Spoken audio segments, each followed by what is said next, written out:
Hey everyone, welcome back. It's here again. Yes, the ONESHOT Zaw is back. I did say it was patched, but still working, right? Today, we found out how to bring it back to its strongest and perform just like how it used to. This time, it isn't an infinite damage loop, but the damage is so high, it doesn't matter. This is the third Exodia 4 Zaw setup that absolutely nukes enemies instantly, scaling all the way up to level 9000. If you're wondering why this setup was popular recently, it's because it only needs a rank 0 Exodia Force and rank 0 melee influence. Yup, a single copy of each arcane is enough to recreate the carnage you see today, and it works on any frame with no primed mods. This is because melee influence only increases range and buff duration with rank, but we're grouping enemies together, and we can activate the arcane every time we swing since we have so many chances to proc electric, so even 3 seconds buff duration isn't a problem. The setup damage is also so high that even rank 0 Exodia Force doing only 50% weapon damage is still enough to kill instantly. If you're interested in seeing the original setups, I have the Exodia Force Seeking Talons and Exodia Force Melee Influence 1.0 videos at the top right. Exodia Force works by triggering a 6 meter AoE around the player 50% of the time when you land a status effect on an enemy. It scales off your weapon mods, but cannot crit, and has fall off over the 6 meters. So how did the interactions work before? Simply put, Seeking Talons from Garuda triggers off damage and inflicts slash procs. Exodia Force triggers every time you proc a status effect. Swinging your melee would proc status effects to trigger Exodia Force, whose AoE would hit enemies and force proc slash to trigger Seeking Talons, which would trigger Exodia Force because a status was applied, which would then force proc slash yada yada. This infinite loop no longer works the same way because while Exodia Force can still trigger Seeking Talons can no longer trigger Exodia Force. Granted, Exodia Force is still super strong regardless, and your single loop of massive AoE spam from Exodia Force would still bleed everything out instantly if you cast Seeking Talons. The second iteration of this build from about a month ago was with Melee Influence. Exodia Force only triggers on status effects, right?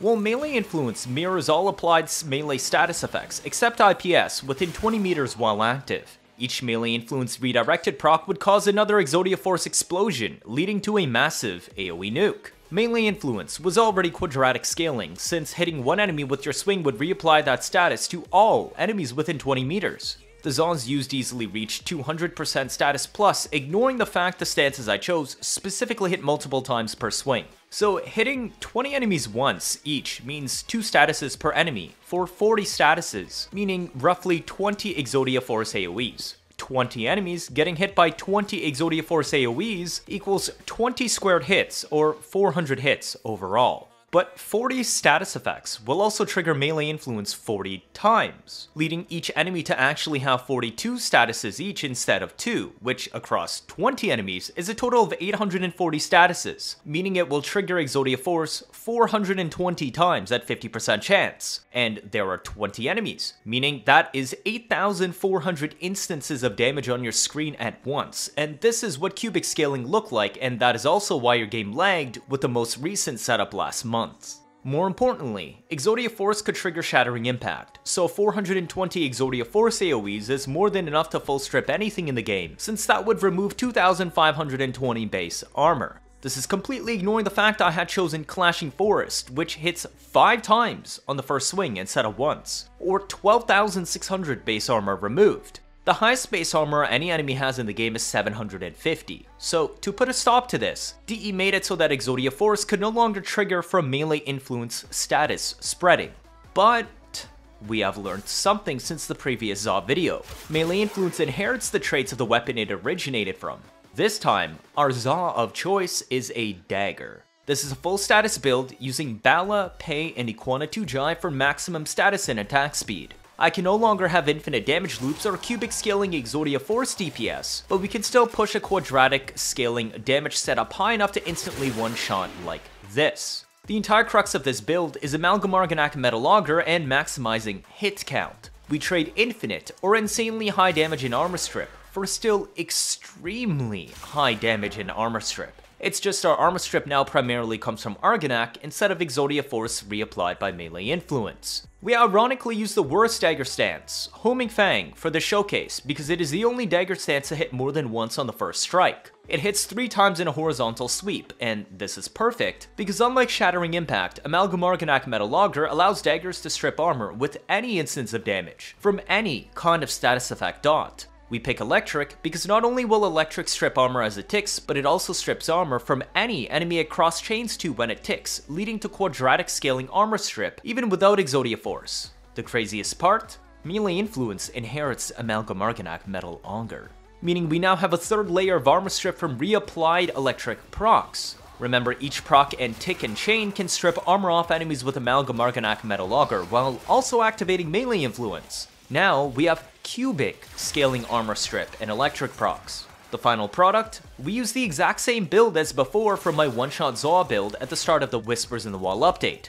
Literally nothing changed except swapping attack speed for primed reach, since daggers are faster than staves but have smaller hitboxes. We also mod Gas Electric instead of Viral Electric. This is to continue armor stripping after fodder dies, since at lower levels the first swing of 3 will already kill everything except heavy units. Electric cross chains fade when enemies die, but gas lingers, allowing you to easily finish off heavy units. For lower levels, like Base Steel Path, use Gas Electric. For endurance where enemies can actually survive all 3 hits, use Viral Electric. Acolytes also cannot be viral procced, so the Gas Electric build is also strictly better than Viral Electric for killing them. Just remember to group them up with Ensnare with a bunch of other enemies around them, as well as bring Dexterity Arcanes and maybe Naramon for comfort on combo duration. In fact, just like last time, I will also show a budget version where I don't use any of these 3 primed mods, as well as only using the rank 0 arcanes as I mentioned earlier. Reminder that the primed mods actually make a big difference. Reach is pretty self-explanatory on why you would want that on a dagger. Prime base damage is also self-explanatory, but what isn't as obvious is that Bane's applied to Exodia Force AoE, and also triple dip on the AoEs created by Melee Influence, meaning a Prime Smite would make my Electric procs deal 3.7 times more damage instead of a normal one, increasing by 2.2. But you can see that while they don't die instantly on hit, they still die from the first tick after. So yes, this build is very budget friendly too, costing 0 Forma if you want to be non-prime mods and rank 0. The only reason they didn't die instantly is because lack of prime reach, making me unable to hit the entire crowd at once for more armor strip. If I put prime reach on, look, instant one shot again. So what is the actual math behind this? 1. Hitting 20 enemies results in roughly 2 procs each for 40 status effects total. 1/3 of those are Electric procs, so 13.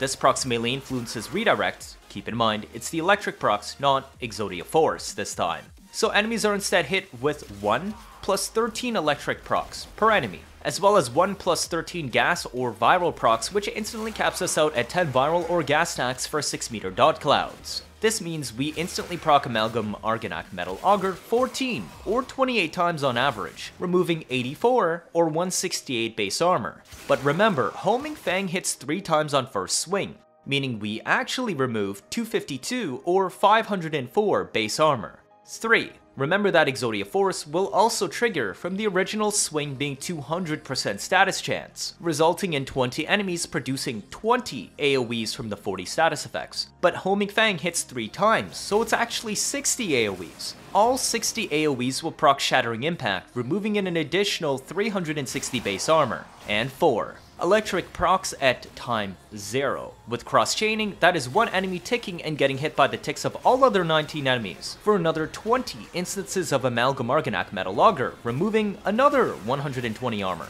If you're using Gas Electric, then Gas also ticks at time 0 to remove another 120 base armor. The total? We removed 732 base armor immediately at time 0 on Viral Electric, and 1104 base armor on Gas Electric. Remember, I said the highest base armor an enemy can have is 750. So this is how I strip armor off even the tankiest enemies instantly in one swing, and then proceed to nuke them with the remaining quadratic Exodia Force AoEs. If they lived, the next electric tick at 1 second would remove all the remaining armor and kill them with a triple dip cubic scaling. This is the updated Zaw one-shot build. Also, the Zaw actually has 210.8 status chance, not 200, so I already lowballed the calculations to make them simpler. For the frame builds, once again, use whatever you want, so long as you cast Ensnare. Don't bring ragdoll grouping like Airburst, Larva, Pull, etc. because it makes the swing hitboxes weird for normal melee. The run is buffless again and showcase on some random ass Revenant build using the budget version of the Zaw with no primed mods except primed reach, as a reminder that you can do this on any frame in the game. Of course, you could just hit more than once, which would result in enemies exploding because, well, they were full armor stripped from the first swing. I would recommend Arcane Strike if you want maximal comfort since we are not using attack speed mods on our dagger today. Of course, if you want the classic setup, all of these damage instances I just broke down would still trigger Seeking Talons on Garuda once each. How many hits? It's 122 hits per enemy.